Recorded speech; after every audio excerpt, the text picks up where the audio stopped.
पौष मास की कथा अध्याय 5 और सूर्य चालीसा और आरती। अब सुनिए आज का अध्याय। महाराज के शेगांव में रहने पर रोज ही वहाँ पर नई नई यात्रा जमा होने लगी। महाराज की महिमा अपार रूप से बढ़ गई, यानी कि योगेश्वर को यह उपाधि ही थी। अब कोई भी सच्चा साधु लौकिक उपाधि में नहीं फंसता। ऐसा विचार करके उसे दूर करने के लिए महाराज जंगलों में भटकने लगे। महीना महीना बाहर रहते, कहीं भी बैठकर एकांत में समय बिताते और अपना परिचय किसी को भी नहीं लगने देते थे। श्रोतागण ऐसे ही भटकते रहते थे। एक बार महाराज पिंपल गांव पहुंचे। अब वहां का वृतांत भी आप सभी लोग सुनिए। पिंपल गांव के बाहर जंगल में एक हेमाडपंथी धरती का पुराना शिवालय था। उस मंदिर के गर्भगृह में महाराज पद्मासन लगाकर बैठ गए। गांव के चरवाहे अपनी अपनी गौएं लेकर सूर्यास्त के समय गांव को वापस लौटने लगे। मंदिर के पास में एक छोटा सा झरना बहता था, जिसमें सभी पशु जल पीते थे। उस दिन गौएं वहां पर जल पी रही थी और कुछ चरवाहे भगवान शिव के दर्शन करने के लिए मंदिर में चले गए। वहां पर पद्मासन में समाधिस्थ तेज पुंज महाराज को देखकर वे आश्चर्यचकित हो गए, क्योंकि सूर्यास्त के समय इस प्रकार कोई भी योगी इन ग्वालों ने कभी नहीं देखा था। सो उन्हें बड़ा आश्चर्य हुआ। उनमें से कुछ बाहर आकर अपने अपने साथियों को पुकारने लगे, बुलाने लगे। कुछ महाराज के सामने बैठ गए। क्या देखते हैं कि ये साधु न तो आंखें खोलता है न ही बोलता है, जिस कारण गोप बालक कुछ भी समझ नहीं पाए। कुछ कहने लगे, ये तो बहुत दुर्बल हो गया है, यही कारण है कि शायद आंखें बंद करके दुख में बैठा हुआ है। कुछ कहने लगे, कई दिनों से भूखा लगता है, सो हम लोग इनको थोड़ी सी रोटी खिला सकते हैं। ऐसा कहकर वे महाराज के मुख के सामने कौड़ देने लगे, लेकिन महाराज किसी भी तरह की कोई भी हलचल नहीं कर रहे थे, कुछ बोले भी नहीं। अब ये देखकर चरवाहे बालक बड़े असमंजस में पड़ गए। आपस में तर्क करने लगे कि अगर इनको मृत माने तो इनका शरीर तो गर्म है, सांसें भी चल रही है और बैठे भी स्थिति में है। कुछ कहने लगे, हो सकता है ये कोई मायावी पिशाच हो, लेकिन दूसरे बालक कहने लगे कि नहीं, शिव मंदिर में भला पिशाच कैसे आ सकता है। कोई कहने लगा, अरे ये स्वर्ग लोक से कोई देवता यहाँ प्रकट हुआ है, हम लोगों को तो इनका पूजन करना चाहिए, जाकर झरने का जल लेकर आओ। सुनकर कुछ गोप बालक जल लाने को दौड़ गए और खपरेल में पानी लाकर महाराज जी के चरणों में बड़े भाव से डाला। कुछ बालकों ने जंगली पुष्प लाकर माला गूंथकर उनके गले में डाल दी। कुछ ने प्याज और रोटी वटपत्र पर सामने रख दी। सबने नमस्कार करके सामने बैठकर भजन करना शुरू कर दिया। इस तरह खुशी मनाते हुए, आनंदोत्सव करते हुए एक चरवाहे ने कहा, भाई देखो अब सूर्यास्त हो गया है, इसलिए हमें घर चलना चाहिए, क्योंकि इतनी देर हो गई है। फिर भी पशुओं को लेकर चरवाहे क्यों नहीं आए, ऐसा गांव के लोग कहने लगेंगे। हम लोग ये समाचार गांव के बड़े बूढ़ों को जाकर बताएंगे, जिससे वे सत्य का पता लगा ही लेंगे। ऐसा विचार करके वे चरवाहे बालक गांव में गए और सारा वृतांत लोगों से कह सुनाया। अगले दिन सुबह चरवाहों के साथ साथ गांव के लोग महाराज को देखने शिव मंदिर पर आए। महाराज जैसे कल बैठे हुए थे, ठीक उसी स्थिति में बिल्कुल वैसे ही आज भी बैठे हुए हैं। अन्न को बिल्कुल स्पर्श तक नहीं किया है। तो उनमें से कुछ बोले, ये तो योगी है, शिव मंदिर में बैठे हुए हैं, चलिए इन्हें परेशान करना ठीक नहीं है। तो कुछ बोले, अरे भाई ये तो साक्षात भगवान शंकर पिंड से बाहर आकर हमें दर्शन देने को प्रकट हुए हैं, ये तो हमारा महाभाग्य है, चलिए चलिए इन्हें गांव में लेकर चलते हैं। जब इनका समाधि से उत्थान होगा, इनकी समाधि टूटेगी तो ये जरूर बोलेंगे।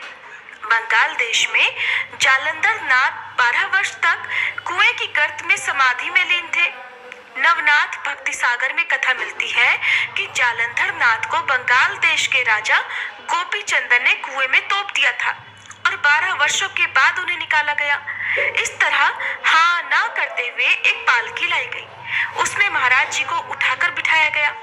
बड़े उत्साह के साथ बजनियां बजाते हुए, अबीर गुलाल उड़ाते हुए, इसी तरह से गांव के लोग चाहे नर हो या नारी तुलसी पत्र पुष्प अर्पित करते हुए घंटे घड़ियाल शंखनाद करते हुए योगी राज की जय हो, योगी राज की जय हो का उद्घोष करते हुए सभी लोग महाराज जी को हनुमान जी के मंदिर में ले आए। महाराज जी का शरीर गुलाल से लाल हो गया था। अब उन्हें बड़े ठाट से मंदिर में एक आसन पर बिठाया गया। यह सब होने तक भी महाराज की समाधि टूटी नहीं थी। उन्होंने जाना कि महाराज योगियों के मुकुटमणि सद्गुरु मूर्ति रूप है। सभी लोग उनके चरणों में लोटपोट होने लगे। नैवेद्य चढ़ाने की धूम मच गई। अनेक पात्र परोस कर लाए गए। महाराज शरीर में उतरे और चैतन्यमय वातावरण हो गया। महाराज की समाधि टूटी तो महाराज जी ने अन्न ग्रहण किया। आसपास के गांव में भी ये बात फैल गई। मंगलवार को शेगांव का बाजार लगता है, सो लगभग सभी देहातों से लोग वहां आते हैं। पिंपल गांव के लोग भी वहां आए और अपने यहाँ के महाराज के विषय का सारा समाचार सुनाया। उन्होंने बताया कि साक्षात श्री हरि एक योगी के रूप में हमारे गांव में आए हुए हैं। अब हम लोग उन्हें वहां से कहीं नहीं जाने देंगे। सारे बाजार में देखते ही देखते ये समाचार फैल गया। अब जब बंकट लाल जी को पता चला तो वह पत्नी सहित पिंपल गांव में गए और हाथ जोड़कर अनेक तरह से प्रार्थना करने लगे। अभी आता हूँ कहकर भगवान आप तो चले आए और अब तो आपको गए हुए 15 दिन बीत गए। गुरुदेव आपके बिना घर सूना सूना लगता है। शेगांव के सभी लोग चिंतित हो गए हैं। मैं गाड़ी लाया हूँ, उसी में आप बैठकर चलिए। माता पुत्र का बिछोह ना करिए। आपका नित्य दर्शन करने वाले भाविक जन उपवास कर रहे हैं प्रभु। अगर आप शेगांव नहीं चलेंगे तो मैं यहीं शरीर त्याग कर दूंगा। बंकटलाल के ऐसा कहने पर महाराज गाड़ी पर बैठकर शेगांव के लिए चले। जैसे भगवान कृष्ण को लेकर ब्रज से अक्रूर जी चलने पर सारे ब्रजवासी बहुत व्यथित हो गए थे, दुखी हो गए थे, ठीक वैसे ही जब बंकटलाल महाराज जी को शेगांव लाने लगे तो पिंपल गांव के लोग दुखी हो गए। तब बंकटलाल ने उन्हें समझाया कि महाराज शेगांव में ही है, आप लोग उनके दर्शन करने के लिए वहां कभी भी आ सकते हैं। इस अमूल्य मूर्ति को जहां की वहां रहने दो, हटाओ मत। बंकटलाल पिंपल गांव के साहूकार भी थे, इसी कारण से किसी को भी उनको रोकने का साहस नहीं हुआ। अब गाड़ी में बैठकर महाराज जी बंकटलाल से कहने लगे, अरे तेरी ये अच्छी साहूकारी है, दूसरे की धरोहर जबरदस्ती अपने घर में ले जाते हो। मुझे तो तुम्हारे घर में आने से ही डर लगता है, क्योंकि लोक माता लक्ष्मी जो भगवान विष्णु की पत्नी है, जिनकी सत्ता अगाध अतर्क है, उसको भी घर में बंद कर रखा है। सो भला मेरी क्या गति। इस प्रकार जगदम्बा का हाल देखकर ही मैं भाग खड़ा हुआ था। अब ये सुनकर बंकटलाल तो हंस पड़े और बड़ी नम्रता से बोले, महाराज मेरे कलुप से माता डरी नहीं, आपका निवास वहाँ है इसीलिए वहाँ स्थिर है, नहीं तो भला मेरी क्या गिनती। जहाँ बालक वहीं तो माता होती है, दूसरे का वहाँ ठिकाना कैसे हो सकता है प्रभु। आपके चरणों के आगे मुझे धन की कोई भी परवाह नहीं। ये चरण कमल ही मेरा श्रेष्ठ धन है, इसीलिए यहाँ आया। अब ये मेरा घर मेरा नहीं, सब कुछ आपका है। आप ही उसके स्वामी हैं और स्वामी को भला कोई सेवक कैसे रोक सकता है। मेरी तो बस इतनी ही प्रार्थना है, जैसे गाय चरने के लिए जंगल में जाती है लेकिन शाम होने पर अपने बछड़े के लिए वो फिर से वापस लौटकर घर आ जाती है, ऐसे ही आप भी कीजिए। कहीं भी जाइए, जहाँ आपकी इच्छा हो वहाँ आप जाइए, लेकिन शेगांव को कभी मत बिसारिए। इस प्रकार प्रार्थना करके बंकटलाल महाराज जी को शेगांव में ले आए। महाराज जी अब कुछ दिन शेगांव में रहे। एक दिन फिर वो निकल पड़े। बरार में अड़गांव नाम का एक देहात है। महाराज जी वहां जाने के लिए चल पड़े। शेगांव वासियों की नजर बचाकर वे प्रातः काल ही चल पड़े। महाराज जी की गति वायु के समान थी। उनकी गति देखकर साक्षात हनुमान जी पुनः अवतरित हुए ऐसा लगता था। वैशाख का महीना था। भगवान सूर्य 16 कलाओं से तप रहे थे। इस प्रचंड ताप से कहीं भी जल नहीं बचा था। मध्याह्न के समय महाराज अकोली नाम के एक देहात के पास पहुंचे। अब महाराज जी को जोर से प्यास लगी, लेकिन जब उन्होंने चारों ओर देखा तो जल का कहीं कोई अता पता नहीं था। जल के बिना महाराज जी के होठ सूख गए और लगातार पैदल चलने के कारण पूरा शरीर पसीने से भरा हुआ था। इस कारण से भी शरीर में पानी की बहुत कमी हो गई थी। ऐसी भरी दोपहरी में वहीं पर भास्कर नाम का एक किसान अपने खेत में काम कर रहा था। किसान की स्थिति को देखकर ऐसा लग रहा था कि किसान ही सब जगत का अन्नदाता है। ये श्रेष्ठ होते हुए भी अपार यातना सहता है। आतप, वर्षा, शीत ऋतुओं की यातनाएं सहकर वह कृषि करता है। इस अकोली के आसपास जल का बड़ा अकाल पड़ा हुआ था। जब वह पूरा दिन भर खेतों में काम करता था तो उसे प्यास लगती थी। इसीलिए भास्कर ने पीने के लिए एक मटका भरकर घर से लाकर रखा हुआ था और उसे एक वृक्ष की छांव में रखा था। जब वह महाराज पहुंचे तो भास्कर से बोले, भाई मुझे बड़ी जोर से प्यास लगी है, पीने के लिए जल दे दो, ना मत करना। पानी के बिना प्राणों की रक्षा होना बड़ा कठिन लग रहा है, इसलिए जलदान महान पुण्य कारक माना जाता है।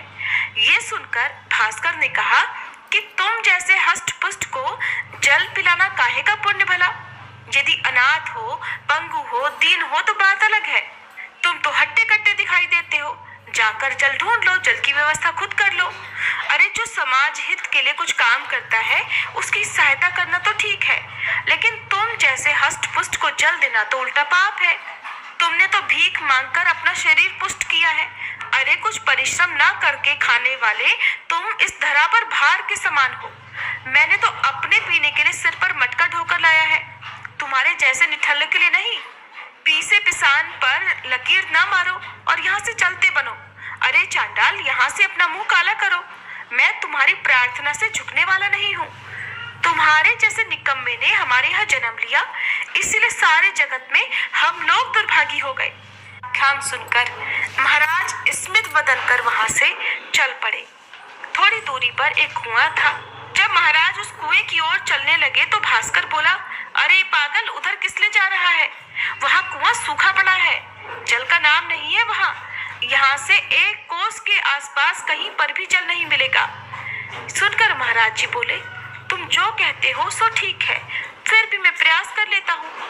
तुम्हारे जैसे बुद्धिमान अगर जल के लिए त्रस्त है तो हमसे स्वस्थ कैसे बैठा जा सकता है? यदि कर्ता का हेतु शुद्ध हो तो जगन नियंता परमेश्वर सहायता अवश्य करते हैं।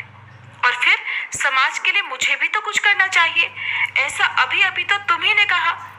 कहकर महाराज कुएं के पास आए जिसमें जल की एक बूंद भी नहीं थी। ये देखकर वृक्ष के नीचे एक पत्थर पर हताश होकर महाराज जी बैठ गए। आंखें मूंदकर ध्यानस्थ बैठकर भगवान विष्णु का स्मरण करने लगे।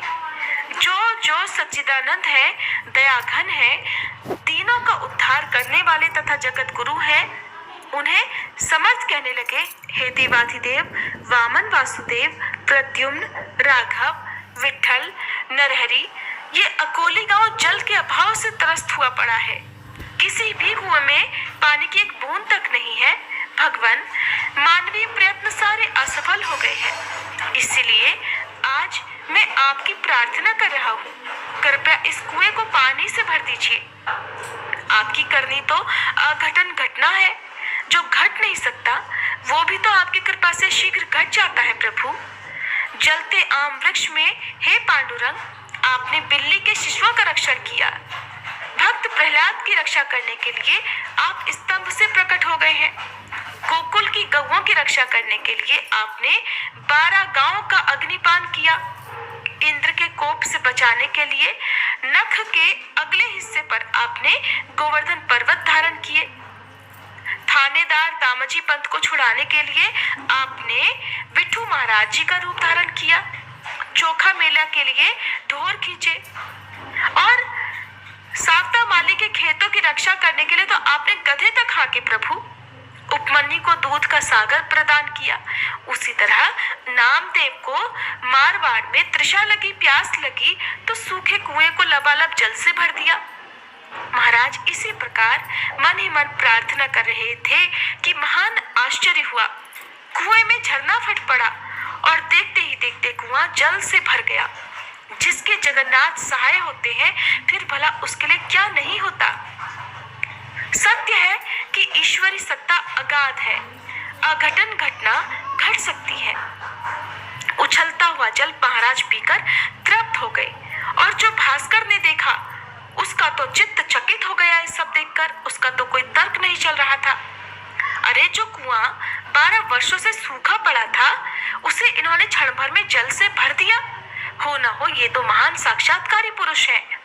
अब कृषि का काम छोड़कर भास्कर वहां दौड़ते हुए आया और महाराज के चरण कमलों में दृढ़ता से लोटपोट होने लगा। उनके चरण पकड़कर प्रार्थना करने लगा, कहने लगा, हे मानव शरीरधारी भगवान, मैं आपका अबोध शिशु हूँ, मुझे क्षमा करो। आपके प्रभाव से अनजान होकर मैंने आपको बहुत कुछ भला बुरा कह दिया था। प्रभु सो कृपा निधान वो मेरे अपराध क्षमा कर दीजिए। गोपियों के कटु वचन भी तो भगवान कृष्ण ने अपने ध्यान में नहीं लिए थे। आपके बाह्य भेष से मैं ठगा गया था, जिसका प्रत्यक्ष कृति द्वारा अपने भ्रम में निराश किया। हे सद्गुरुनाथ, अब मैं आपके ये चरण नहीं छोड़ने वाला। ये सब प्रपंच मिथ्या है। आज मुझे ये पता लगा। आप इस अज्ञानी बालक को दूर ना कीजिए। सुनकर महाराज बोले, अरे अब दुखी होने का कारण नहीं, पीने के पानी के लिए सिर पर ढोकर मटका लाने की भी आवश्यकता नहीं। तुम्हारी आवश्यकता के लिए मैंने यहाँ जल का निर्माण किया। अब प्रपंच किस लिए छोड़ते हो? इस कुएं से बाग लगाओ, भरपूर जल है। सुनकर भास्कर बोला, भगवान अब ये लोभ आप मुझे ना लगाओ। मेरा निश्चय ही कुआं है, सो सूखा पड़ा था। आपकी कृपा से आपने उसे साक्षात्कार रूपी सुरंग लगाकर फोड़ दिया। वह फूटकर उसी में भाव रूपी जल बहने लगा। सो अब मैं बाग अवश्य लगाऊंगा, लेकिन भक्ति का, जिसमें वृत्ति रूपी भूमि, सन्निध रूपी फल के वृक्ष लगाऊंगा। सत्कर्म, हाँ सत्कर्म, यही उसके पुष्प वृक्ष होंगे जो नित्य होंगे। अब ये क्षणिक बात मुझे नहीं चाहिए। श्रोताओं, अब आप लोग संगति लाइए। भास्कर को एक क्षण की संत संगति से उद्धार हो गया, उसका जीवन सफल हो गया। सच्चे साधुओं की संगति सारे बंधनों से श्रेष्ठ है। जैसे तुकाराम महाराज जी ने कहा है, संत चरण रज अभंग में अपने हित के लिए उस अभंग का मनन चिंतन करिए। पानी लगाने के बाद अब सभी लोग महाराज के दर्शन करने के लिए दौड़ पड़े। ठीक वैसे ही दौड़ पड़े जैसे मधुमक्खी मधु के लिए दौड़ती है, शक्कर कण के लिए चींटियां दौड़ पड़ती हैं। वैसे ही साधु जन समुदाय भारी भरकम भीड़ साधु महाराज जी के लिए दौड़ पड़ी। बड़ा जन समुदाय वहां आया और कुएं के जल को पीकर देखा, जो निर्मल, शीतल और अमृत के समान मधुर था। सभी लोग गजानन महाराज की जय जयकार करने लगे। इसके बाद गजानन महाराज भास्कर के साथ आगे अडगांव न जाकर शेगांव में वापस लौट आए। श्री गजानन महाराज सिद्ध योगी थे। हरे कृष्ण। आज का प्रसंग यही समाप्त हुआ। इसके आगे का वृत्तांत आप सभी कल के अध्याय में सुनिएगा। सभी प्रेम से बोलिए श्री गजानन महाराज की जय। हरत हो घोरतम अगणित किरण पसारी, वंदन करूं तब चरणन में अर्घ देऊं जलधारी। सकल सृष्टि के स्वामी हो सचराचर के नाथ, निस दिन होत तुमसे ही होवत संध्या प्रभात। जय भगवान सूरतमहारी, जय खगेश दिन कर शुभकारी। तुम हो सृष्टि के नेत्र स्वरूपा, त्रिगुणधारी त्रैवेद स्वरूपा। तुम ही करता पालक संहारक, भुवन चतुर्दश के संचालक। सुंदर बदन चतुर्भुजधारी, रश्मि रथी तुम गगन विहारी। चक्र शंख अरु श्वेत कमलधर, वर मुद्रा सोहत चोटी कर। शीश मुकुट कुंडल गलमाला, चारु तिलक तब भाल विशाला। सप्त अश्वरथ अति द्रुत गामी, अरुण साति गति अभिरामी। रक्त वरुण आभूषण धारक, अति प्रिय तोहे लाल पदारथ। सर्वात्मा कहे तुम्हें ऋग्वेदा, मित्र कहे तुमको सब वेदा। पंचदेवों में पूजे जाते, मनोवांछित फल साधक पाते। द्वादश नाम जाप उद्धारक, रोग शोक अरु कष्ट निवारक। माँ कुंती तब ध्यान लगायो, दानवीर सूत कर्ण सो पायो। राजा युधिष्ठिर तब जस गायो, अक्षय पात्र अस्त्र त्याग अर्जुन अकुरायो, बन आदित्य हृदय से पायो। विंध्याचल तब मार्ग में आयो, हाहाकार तिमिर से छायो। मुनि अगस्त गिरि गर्भ मिटायो, निज तप बल से विंध्य नवायो। मुनि अगस्त तब महिमा गाई, सुमिर भय विजयी रघुराई। तोहे विरोग मधुर फल जाना, मुख में ली नहीं तोहे हनुमाना। तब नंदन शनि देव कहावे, पवन के सूत शनि तीर मिटावे। यज्ञ व्रत स्तुति तुम्हारी कीन्ही, भेद शुक्ल यजुर्वेद की दीन्ही।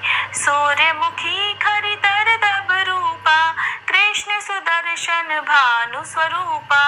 नमन तोहे ओंकार स्वरूपा, नमन आत्मा अरुकाल स्वरूपा।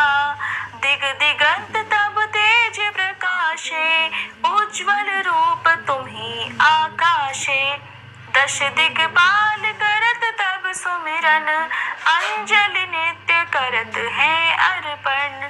त्रिविध ताप हरता तुम भगवन, ज्ञान ज्योति करता तुम भगवन। सफल बनावे तब आराधन, गायत्री जप सरल है साधन। संध्या त्रिकाल करत जो कोई, पावे कृपा सदा तब वोही। चित शांति सूर्यास्तक देव, व्याधि अपाधि सब हर लेवे। अष्ट दल कमल यंत्र शुभकारी, पूजा उपासना तब सुखकारी। माघ मास शुद्ध सप्तमी पावन, आरंभ हो तब शुभ व्रत पालन। भानु सप्तमी मंगलकारी, भक्ति दायनी दोषणहारी। रविवासर जो तुमको ध्यावे, पुत्रादिक सुख वैभव पावे। पाप रूपी पर्वत के विनाशी, वज रूप तुम हो अविनाशी। राहु आन तब ग्रास बनावे, ग्रहण सूर्यता को लग जावे। धर्म दान तब करते हैं साधक, मिटत राहु तब पीड़ा बाधक। सूर्य देव तब कृपा कीजे, दीर्घ आयु बल बुद्धि दीजे। सूर्य उपासना कर नित ध्यावे, कुष्ठ रोग से मुक्ति पावे। दक्षिण दिशा तोरी गति जावे, दक्षिणायन वो ही कहलावे। उत्तर मार्गी तोरो रथ होवे, उत्तरायण तब वो कहलावे। मन और वचन कर्म हो पावन, संयम करता भलित आराधन। भरत दास चिंतन करत घर दिन कर तब ध्यान, रखियो कृपा इस भक्त पे तुम्हारी सूर्य भगवान। सूर्य भगवान जय हो दिन कर भगवान, जगत के नेत्र स्वरूपा तुम हो त्रिगुण स्वरूपा। धरत सब ही तब ध्यान, ओम जय सूर्य भगवान। सारथी अरुण है प्रभु तुम, श्वेत कमल धारी तुम चार भुजाधारी।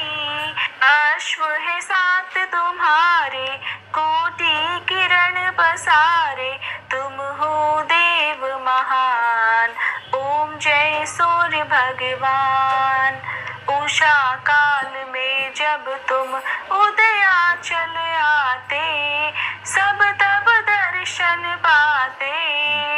फैलाते उजियारा, जागता तब जग सारा। करे सब तब गुणगान, ओम जय सूर्य भगवान। संध्या में भुवनेश्वर अस्ताचल जाते, गोधन तब घर आते। गोधूली बेला में हर घर हर आंगन में, हो तब महिमा गान, ओम जय सूर्य भगवान। देव दनुज नर नारी, ऋषि मुनिवर भजते। आदित्य हृदय जब जपते। स्तोत्र ये मंगलकारी, इसकी है रचना न्यारी, दे नव जीवन दान। ओम जय सूर्य भगवान, तुम हो त्रिकाल रचयिता, तुम जग के आधार। महिमा तब अपरंपार, प्राणों का सिंचन करके भक्तों को अपने देते, बल बुद्धि और ज्ञान। ओम जय सूर्य भगवान, भूचर जलचर खेचर सबके हो प्राण तुम्ही, सब जीवों के प्राण तुम्ही।